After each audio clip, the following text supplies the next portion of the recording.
Hey everyone, स्वागत है आप सभी का हमारे यूट्यूब चैनल पर। और जैसा कि हमने इससे पहले वाले वीडियोस में पढ़ा था टेंस के बारे में, नरेशन के बारे में, ट्रांसफॉर्मेशन के बारे में, और हमने जो है बहुत सारी चीज़ों के बारे में पढ़ा था जो आपके इस एग्ज़ाम से रिलेटेड है। तो आज का ये आखिरी वीडियो है और अभी के एग्ज़ाम के लिए आपका ये आखिरी वीडियो है। और 24 को आपका एग्ज़ाम है चूँकि इंग्लिश का, तो ये जो है वीडियो आपके लिए काफ़ी मददगार साबित होगा। और जो छूटी हुई चीजें उस पर हम लोग डिस्कस करेंगे। आप हेडिंग देख पा रहे होंगे कि हम लोग अभी जो है होमोफोन्स के बारे में पढ़ने वाले हैं। तो आइए शुरू करते हैं बिना किसी देरी के। तो होमोफोन्स क्या है? जिसका जो है प्रोनाउंसिएशन सेम होता है, स्पेलिंग अलग अलग होता है, और जिसका जो सेंस है, जो मीनिंग है, वो भी अलग अलग होता है। ये होमोफोन्स है। प्रोनाउंसिएशन सेम होगा लेकिन इनके जो अर्थ है, जो उनकी मीनिंग है, वो डिफरेंट होंगी। चलिए, तो सबसे आप अभी जो हम होमोफोन्स में जिस होमोफोन्स की हम बात करेंगे वो सारे के सारे इंपॉर्टेंट होमोफोन्स रहेंगे। सारे बहुत ज्यादा होमोफोन्स के बारे में नहीं पढ़ना है, कम से कम 20 पढ़ना है, और वो पूरा चांसेस है कि वो एग्जाम में मिल जाए। तो देखते हैं हमारा पहला जो होमोफोन्स है वो है एक्सेस। स्पेलिंग अलग अलग है। एक्सेस ACCESS और एक है EXCESS। एक एक्सेस का मतलब होता है प्रवेश या फिर पहुंच, और एक एक्सेस का मींस होता है अतिरिक्त। इससे से एग्जाम में आपको ये पेयर दे देगा और कहेगा कि आप अपने ओन सेंटेंस में इसको यूज कीजिए। तो आपको कैसे यूज करना है? इसे जैसे प्रवेश है ना, तो I don't have access to this computer, यानी मेरे पास इस कंप्यूटर में एक्सेस करने के लिए कुछ है नहीं, मतलब एक्सेस नहीं है, आपको प्रवेश वर्जित है, आप एक्सेस नहीं कर पाओगे। या फिर आप ऐसे नहीं बोल पाओगे तो I don't have access to this room, इस रूम का मेरे पास एक्सेस नहीं है, यानी आप उसमें जा नहीं सकते हो। आप इसको यूज कर सकते हो। कंप्यूटर पे आप कुछ भी लिख सकते हैं, I don't have access to this computer. ठीक है। एक एक्सेस जो होता है अतिरिक्त, उसका क्या है? Access fat is not good for health, यानी अतिरिक्त जो फैट है, वसा जो है, वो स्वास्थ्य के लिए अच्छा नहीं है। यहां पे हमने एग्जांपल लिखा है, access fat is not good for health. इस तरीके से बना सकते हैं, बहुत ही आसान है, समझेंगे तो आ जाएगा। नेक्स्ट है आपका अफेक्ट एक अफेक्ट है प्रभाव डालना, और एक इफेक्ट है प्रभाव। ये जो है ये आपका वर्ब में कंसीडर किया जाता है, और ये जो है आपका नाउन होता है। ठीक है। तो इसको कैसे यूज करेंगे? प्रभाव डालना का, दिस मेडिसिन अफेक्टेड हिम, इस मेडिसिन ने उस पर प्रभाव डाला था, इस मेडिसिन ने उस पर प्रभाव डाला था। या फिर ऐसा नहीं बनाना चाहते तो आप इसे बना सकते हैं, this medicine did not affect him, this medicine did not affect him, ऐसे बना सकते हैं। दूसरा हमारा उसी का पेयर जो है अफेक्ट मींस प्रभाव, तो क्या करना है? This medicine did not make any effect on him, this medicine did not make any effect on him, यानी इस दवा ने उस पर कोई भी प्रभाव नहीं डाला। ऐसे आप एग्जांपल जो है इजी से इजी सोचिएगा ताकि आप उसको ट्रांसलेट कर पाएंगे। इसमें कठिन अगर एग्जांपल आप चूज करते हैं तो आपको थोड़ी सी दिक्कत होगी, इसलिए आप इजी से इजी जो है आप एग्जांपल सेलेक्ट कीजिएगा अपने लिए। नेक्स्ट हमारा एडेप्ट मींस होता है अनुकूल बनाना या फिर अपनाना, और एक होता है एडेप्ट मींस चतुर। तो जो पहला हमारा ADAPT एडेप्ट है, उसका जो है क्या होता है? We should adept the change, हमें परिवर्तन को एक्सेप्ट करना चाहिए। एक्सेप्ट मींस एडेप्ट, हमें परिवर्तन को क्या करना चाहिए? एडेप्ट करना चाहिए। और दूसरा है एडेप्ट मींस चतुर, तो she is adept at dealing with media, यानी वो मीडिया के साथ डील करने में बहुत चतुर है, माहिर है। चतुर एडेप्ट मींस जो AD अंतर जो है सिर्फ E का है, ऊपर वाले A है, नीचे वाले E है, तो एडेप्ट मींस होता है चतुर। या फिर ऐसे बोल सकते she is adept at dancing, वो डांसिंग में चतुर है, मतलब उसे डांसिंग बहुत अच्छे से आता है।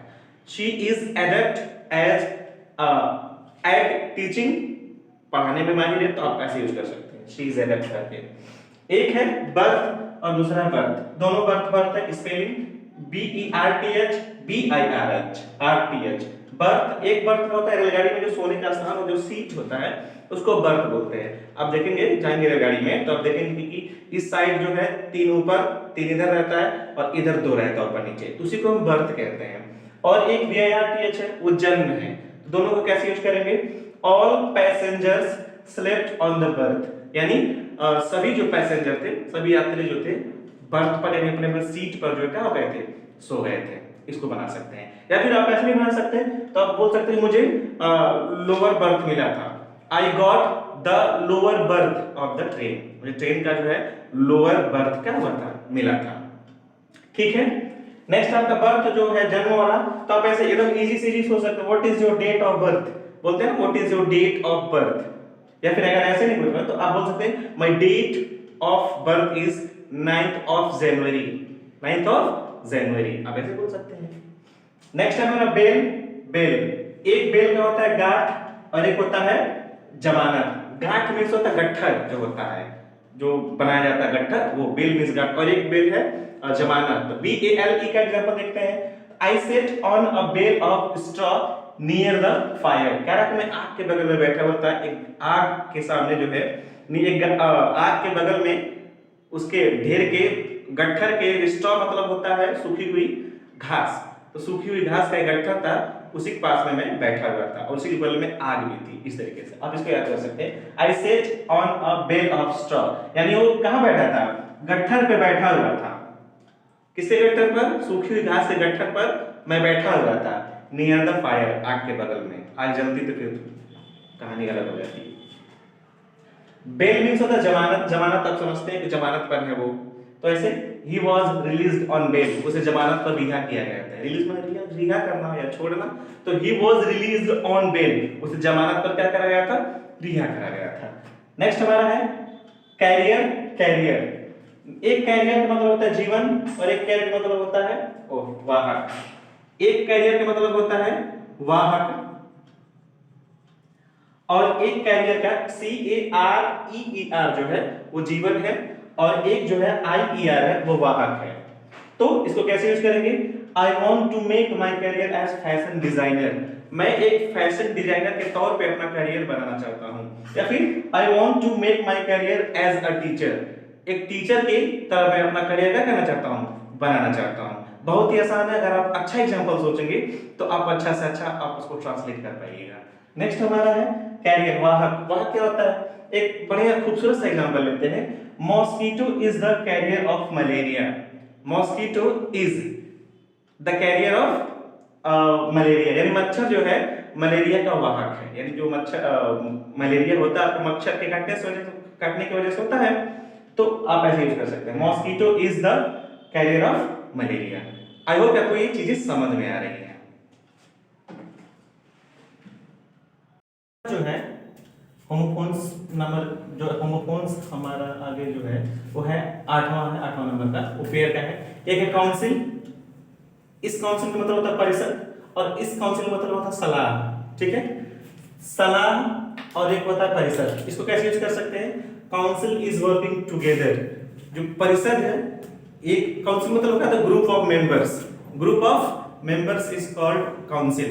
The council is working together, जो परिषद एक साथ काम कर रही है, परिषद क्या कर रही है, एक साथ काम कर रही है, इसको ऐसे आप यूज कर सकते हैं। ठीक है, उसका फिर दूसरा है, उसके बाद काउंसिल मींस सलाह। काउंसिल मींस क्या होता है, सलाह, सलाह देना भी कर सकते हैं। काउंसिल मींस क्या होता है, सलाह देना। तो जैसे we should counsel the people who are not much aware of AIDS, ऐसे ऐसे कह सकते हैं, वो व्यक्ति जो एड्स से रिलेटेड जानकारी नहीं उनके पास, हमको काउंसिल कर सकते हैं, सलाह दे सकते हैं। या फिर we should counsel the patients, हमें मरीजों को सलाह देना चाहिए, we should counsel the patients, इस तरीके से आप लिख लीजिए इसका, मैं बोल दे रहा हूं, we should counsel the people, we should counsel the people कर सकते हैं, फिर the patients, we should counsel the patients. दूसरा हमारा है चेक और चेक। एक का होता है चेक मींस जांच करना, और एक जो चेक है CHEQUE है, इसका मतलब बैंक का चेक होता है। जांच करना है कैसे, पहले वाला कैसे आप एग्जांपल लिख सकते हैं, तो शी इज ऐसे लिख सकते हैं, she is checking my knowledge, she is checking my knowledge, वो मेरी मतलब नॉलेज को जांच रही है, ऐसे यूज कर सकते हैं। या फिर don't check my knowledge, don't check my knowledge. या फिर ऐसे कह सकते हैं, do you want to check my knowledge, do you want to check my knowledge, इसको ऐसे यूज कर सकते हैं। नेक्स्ट हमारा है बैंक का चेक जो है, तो my father gave me a cheque of 50 lakhs, my father gave me a check of 50 lakhs, यानी पापा ने मुझे 50 लाख का चेक दिया, इस तरीके से। नेक्स्ट हमारा कॉन्फिडेंट और कॉन्फिडेंट, अंतर क्या है, यहाँ ए है और यहाँ पे ई है, बस यही अंतर है। इस कॉन्फिडेंट का मतलब होता है विश्वास पात्र और इसका मतलब होता है आश्वस्त, मतलब श्योर। जैसे he is no more confident, अब वो विश्वास पात्र नहीं रहा, he is no more confident, यानी अब वह विश्वास करने के योग्य नहीं रहा। ठीक, आप ऐसे यूज कर सकते हैं। और दूसरा है आश्वस्त का, जैसे I am confident about my success, I am confident about my success, मैं अपने सफलता को लेकर क्या कॉन्फिडेंट है, मुझे सफलता मिलेगी। या फिर I am confident about my answer, I am confident about my answer, आप इसको बना सकते हैं।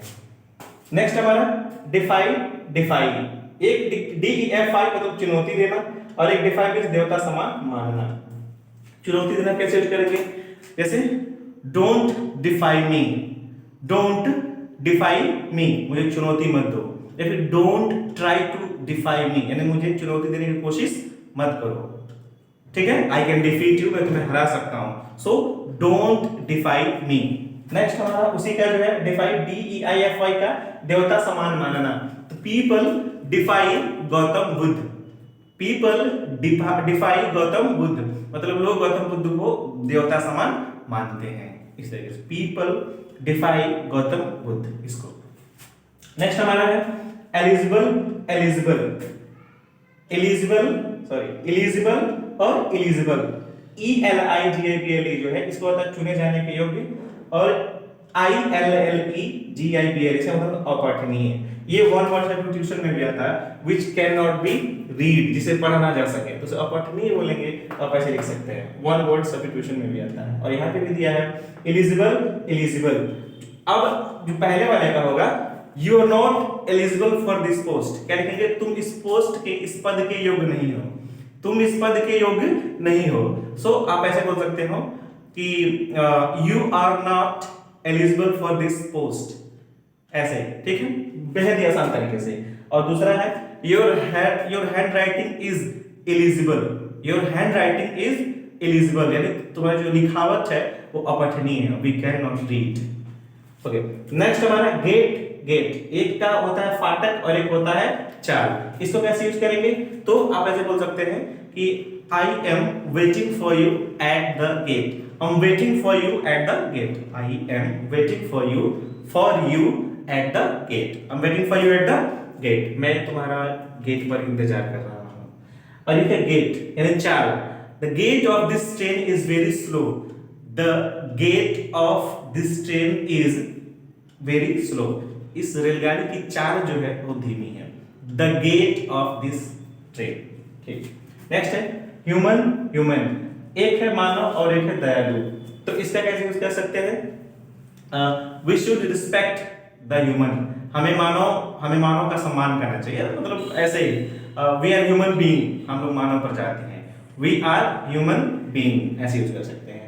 नेक्स्ट ह्यूमन, ये दयालु, so she is not human, she is not human, ऐसे यूज कर सकते हैं। नेक्स्ट है जेलस, और एक जेलस से मतलब होगा उत्साही, उत्साही, इसका मतलब होता है उत्साही, jealous, jealous, she is jealous of my success, वो मेरे सफलता को देखकर वो क्या है ईर्ष्या फील कर रही है। या फिर she is jealous about my success, इस तरीके से बोल सकते हैं। नेक्स्ट है जेलस, तो आप वह एक उत्साही व्यक्ति है, या फिर I am a jealous person, I am a jealous person, ये जेड वाला, I am a jealous person, यानी मैं एक उत्साही व्यक्ति हूं, I am a jealous person. Next है प्रे मींस प्रार्थना, और एक होता है प्रे मींस शिकार। तो प्रे कैसे, my mother praise for me, मेरी मां मेरे लिए क्या करती है, प्रार्थना करती है, my mother praise for me, my mother praise for me, इस तरीके से। नेक्स्ट हमारा प्रे मींस शिकार, जैसे क्या the Hunter is looking for its prey, the Hunter is looking for its prey, या शिकारी अपने शिकार की तलाश कर रहा है, शिकारी अपने शिकार की क्या कर रहा है, तलाश कर रहा है। ठीक है, इतना होमोफोन से अगर आप याद कर लेंगे, अगर आप इन्हें तैयार कर ले रहे हैं तो इसमें से कोई ना कोई फंस जाएगा। आप इसको पूरा तैयार करने की कोशिश कीजिए। अगला टॉपिक जो हमारा है वो है इडियम्स एंड फ्रेजेस। ठीक है, यानी लोकोक्ति और मुहावरे, इनके बारे में हम लोग डिस्कशन करेंगे। तो कुछ इंपॉर्टेंट हम इडियम्स ही है फिलहाल, फ्रेजेस तो नहीं इसमें। इडियम्स और हाँ फ्रेजेस हैं। ठीक है, इडियम्स और फ्रेजेस की हम बात करते हैं तो क्या होता है ये, इनको कैसे हम लोग करते हैं। तो मोस्ट 15 जो है, मोस्ट इंपॉर्टेंट 15 इडियम्स और फ्रेजेस लाए आपके लिए हम। तो देखिए इनको। A bed of roses means होता है quite comfortable यानी बहुत ही आरामदायक, आसान कार्य कह लीजिए। तो आप ऐसे बोल सकते हैं कि the post of the principal is not a bed of roses। ऐसे एग्जांपल क्या लिखेंगे, प्रधानाचार्य का पद जो है आसान नहीं है, प्रधानापद का कार्य जो है आसान नहीं, आसान बात नहीं है। The post of district magistrate, ऐसे भी डीएम का post, the post of district magistrate is not a bed of roses। या फिर और इजी जाना चाहते हैं, the post of principal is not a bed of roses। the post of principal is not bed of roses। इसका ऐसा exam में आपको ये दे दिया जाएगा, आपको इसका मतलब ये लिखना है और इसको फिर अपने इसी को अपने सेंटेंस में यूज करना है। ऐसे a post of the principal is not a bed of roses। इस तरीके से पहले आपको ये लिखना, अगर ये दे रहेगा बराबर करके आप ये लिख दीजिएगा, उसके बाद आपको यूज कैसे करना है इसको लिख दीजिएगा। नेक्स्ट है एट द 11th आवर, यानी आखिरी समय पे। ठीक है, एट द 11th आवर यानी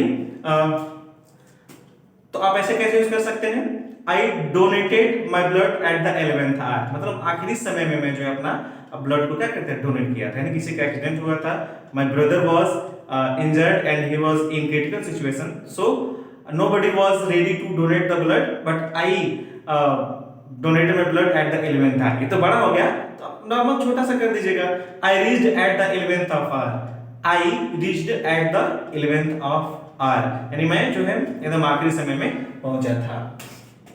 ठीक है, नेक्स्ट है a man of letters, विद्वान, यानी क्या बोलेंगे, महात्मा Gandhi was the man of letters, Mahatma Gandhi was a man of letters, Mahatma Gandhi was a man of letters, यानी महात्मा गांधी क्या थे, विद्वान व्यक्ति थे। ठीक है, Mahatma Gandhi was a man of letters। Next हमारा है a hard nut to crack, a hard nut to crack यानी कठिन कार्य। a hard nut to crack means होता है कठिन कार्य, यानी वो चीज जो जल्दी से हो ना, उसे कहते हैं। तो to clear UPSC exam is not to clear UPSC exam is hard nut to crack। ठीक है, to clear UPSC exam is hard nut to crack, या फिर to score 99% marks in board exam is a hard nut to crack, इस तरीके से। Next हमारा है black sheep. अच्छा, यहाँ दो जगह हो गया क्या ब्लैक शीप, कोई बात नहीं। ब्लैक शीप मतलब यहाँ पे मैंने लिख दिया भाई जी। अब ब्लैक शीप मतलब होता है भेदी या फिर कलंक। तो भेदी क्या होता है, जैसे आप बोलते हैं ना, यूज करते हैं Vibhishan was a black sheep, Vibhishan was a black sheep।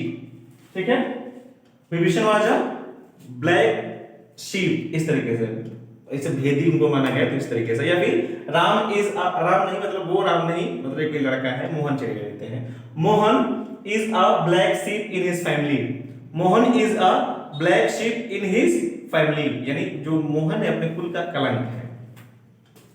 Bag and baggage, बोरिया बिस्तर के साथ, जैसे वो बोरिया बिस्तर के साथ रूम छोड़कर चले गए। They left the room with bag and baggage, they left the room with bag and baggage, ऐसे they left the room with bag and baggage, बोरिया बिस्तर के साथ उन्होंने क्या कर दिया, रूम छोड़ दिया।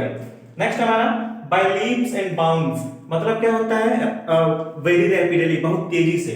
जैसे बोलते हैं ना, भगवान कह रहे हैं दिन दूनी रात चौगुनी तरक्की करें, दिन दूनी रात चौगुनी जो होता है ना, इसी का होता है by leaps and bounds, मतलब दिन दूनी रात चौगुनी। तो क्या होगा, may you prosper by leaps and bounds.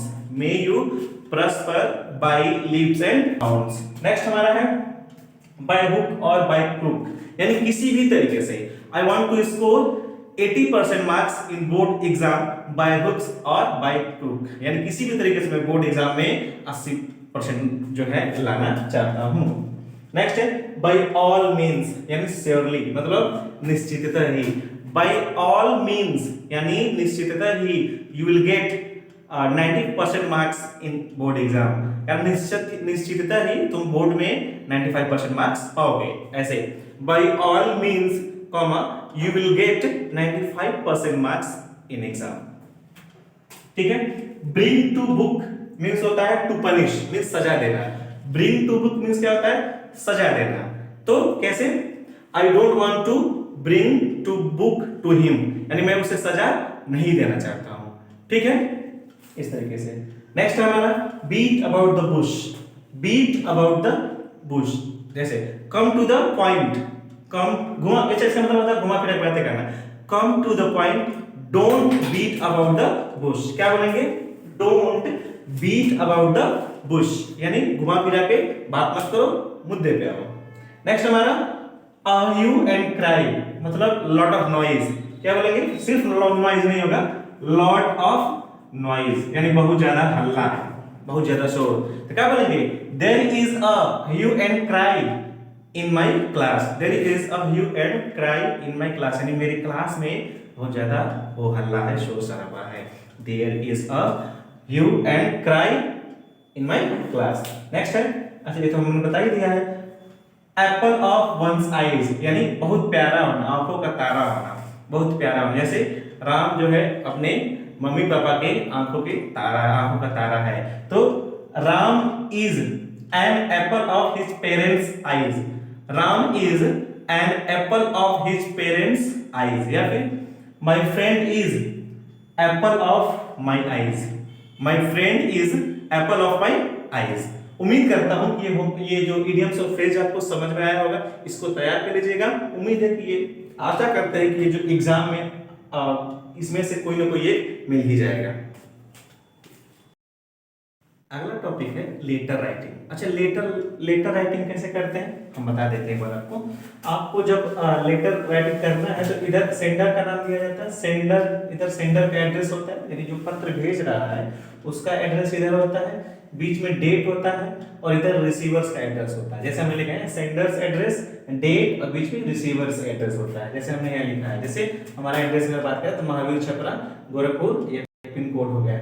उसके बाद ये डेट हो गया, उसके बाद जिसको लिखना है द एडिटर हिंदुस्तान टाइम्स, ऐसे। तो एडिटर के लिए हम एडिटर को लिखने के लिए दो लेटर यहाँ पे बता दे रहे हैं। एक जो है फ्रीक्वेंट ब्रेकडाउन ऑफ इलेक्ट्रिसिटी, यानी लगातार जो है, अरे इलेक्ट्रिसिटी नहीं है, sorry, breakdown of, frequent breakdown of water supply है ये, वाटर सप्लाई, ध्यान दीजिएगा, सॉरी। तो एक frequent breakdown of water supply है और एक जो है फ्रीक्वेंट ब्रेकडाउन ऑफ इलेक्ट्रिसिटी है, यानी बार बार इलेक्ट्रिसिटी की कटौती हो रही है। और यहाँ पे दोनों सेम है, बस थोड़ा सा चेंजेस क्या करना है, जैसे सब में जो है दोनों में यहां से यहां तक सेम रहेगा, रिस्पॉन्सिबल अथॉरिटी तक। उसके बाद इसमें देखिए यहां से यहां तक पूरा सेम रहेगा। उसमें भी जब आप लिखेंगे, जैसे आपने पहले ये लिख देना, सब्जेक्ट लिखना फ्रीक्वेंट ब्रेकडाउन ऑफ इलेक्ट्रिसिटी, ये लिखने के बाद आपको लिखना है respected sir through the column of your newspaper, यानी आपके न्यूज़पेपर के कॉलम की सहायता से I would like to draw that, I would like to, अरे सॉरी, यहां पे ड्रा होगा, I would like to draw, I would like to draw the attention of responsible authority, मैं जो रिस्पॉन्सिबल जिम्मेदार अथॉरिटी है उसका अपने तरफ ध्यान खिंचवाना चाहूंगा। बिकॉज, क्योंकि there is a frequent breakdown of electricity in our locality, क्योंकि हमारे एरिया में जो लगातार जो है बिजली की कटौती हो रही है। This time exam is going on, इस समय एग्जाम भी चल रहा है, and students are having to face many problems, और छात्रों को बहुत सारी परेशानियों का क्या करना है, सामना करना पड़ रहा है। And other people as well, और दूसरे लोगों को भी। We brought this fact to the acknowledge of responsible authority, but they did not take any action। कह रहा कि हमने इस जानकारी को जो जिम्मेदार अथॉरिटी है उसके संदर्भ में लाया, लेकिन उन्होंने कोई एक्शन नहीं लिया है। ठीक है, so I want to publish this thing in your newspaper, इसलिए मैं इस चीज को आपके न्यूज़पेपर में छापना चाहता हूं, सो दैट इलेक्ट्रिसिटी डिपार्टमेंट में टेक एक्शन, क्या ना कि ताकि जो है इलेक्ट्रिसिटी डिपार्टमेंट है कोई एक्शन ले सके। It will be, I will be eagerly waiting for action to be taken, मैं प्रतीक्षा कर रहा हूँ, बहुत एगरली मतलब उत्साह के साथ यानी बेसब्री से किसी एक्शन के लेने का इंतजार कर रहा हूँगा योर सिंसियरली। अब यहाँ क्या करना है आपको, ऊपर का सेम रहेगा, ये पूरा सेम रहेगा। यहाँ इलेक्ट्रिसिटी डिपार्टमेंट की जगह पे वाटर सप्लाई डिपार्टमेंट डाल दीजिएगा। जब इसका लिखिएगा तो यहाँ पे वाटर सप्लाई डिपार्टमेंट डाल दीजिएगा, और जो बदलना है मैंने यहाँ लिख दिया है, ये यहाँ से लेकर के वी ब्रॉट दिस, यहाँ से पूरा पूरा ये पूरा पूरा जो है इसमें रहेगा, जो अंडरलाइन मैंने कर दिया है ये पूरा पूरा इसमें भी रहेगा, ये सब बस जो बदलना है मैं बता दिया आपको, दोनों में सेम रहेगा। बदलना क्या, बीच का मटेरियल बदलना है आपको। यहाँ पे चूंकि लगातार वाटर सप्लाई की कटौती हो रही है, तो आपको क्या कहना है, आई वांट टू, अच्छा ये पूरा रहेगा through the column of your यहाँ तक अथॉरिटी तक, उसके बाद पिन दिखाइए आपको, I want to inform you that there is no regular water supply, यानी मैं आपको बताना चाहता हूँ कि हमारे रेगुलर वाटर सप्लाई नहीं हो रही है इन हमारे एरिया में। The timing of water supply is not fixed, जो वाटर सप्लाई का जो टाइमिंग वो भी नहीं फिक्स है। We get very less amount of water, हमको बहुत कम पानी मिलता है। So we are having to face, अब यहाँ से फिर आपको शुरू कर देना है, we are having to face many problem, we are having to face many problems, यानी हमें बहुत परेशानी का क्या करना पड़ रहा है, सामना करना पड़ रहा है। उसके बाद फिर आपको यहाँ से लिख देना है, we brought this fact to the knowledge of, पूरा यहाँ पे ऐसे, और लास्ट में ये इलेक्ट्रिसिटी डिपार्टमेंट की जगह पे आप लोग वाटर सप्लाई डिपार्टमेंट कर लीजिएगा। म्युनिसिपल कमेटी भी देगा तो म्युनिसिपल कमेटी रख दीजिएगा यहाँ पे इलेक्ट्रिसिटी डिपार्टमेंट की जगह पे। ठीक है, तो इस तरीके से आप लेटर कर पाइएगा, याद कर लीजिएगा कैसे याद करना। मैंने यहाँ पे इसमें अच्छे से लिखा है, जो अंडरलाइन मैंने कर दिया है यहाँ पे इधर से यहाँ तक और इधर वी ब्रॉट से लेकर के, तो इतना दोनों में सेम रहेगा। जो अलग से आपको लिखना है ये मैंने आपको बता दिया है वाटर सप्लाई पे, और एक कोशिश कीजिएगा कि उस पे भी लिख सकते हैं, चाहे तो अगर आपके यहाँ का जो है आपके इलाके का रोड खराब है, बम्पी रोड्स पे यानी उबड़ खाबड़ रोड सही नहीं है, तो अपने तरफ से उसको भी आप क्या कर सकते हैं, याद कर सकते हैं। और एक आप चाहे तो अपने तरफ से याद कर सकते हैं राउडिज्म पे, राउडिज्म इन योर लोकेलिटी, यानी आपके एरिया में आपके क्षेत्र में जो है राउडिज्म बढ़ता जा रहा है, यानी जो बदतमीजी जो लोग कर रहे हैं, शरारती बच्चे जो, उस पर जो है आप चाहे तो आप याद कर सकते हैं, उसके भी आने के चांसेस होते हैं। डिस्ट्रिक्ट मजिस्ट्रेट को लेटर लिखने के लिए आता है। रही बात उसकी आर्टिकल का, इंपॉर्टेंट आर्टिकल क्या आता है, तो दो तीन आर्टिकल हम बताएंगे जो सबसे इंपॉर्टेंट है। एक हो गया आपका एम ऑफ लाइफ या फिर एम्बिशन ऑफ लाइफ, ये आप तैयार कर सकते हैं। दूसरा गर्ल्स एजुकेशन तैयार कर सकते हैं, या इसी से मिलता जुलता आप the state of women in India, यानी भारत में महिलाओं की दशा स्टेट मींस क्या होता है, दशा, भारत में महिलाओं की दशा, गर्ल्स एजुकेशन और फिर भारत में महिलाओं की दशा। और तीसरा जो है इंपॉर्टेंस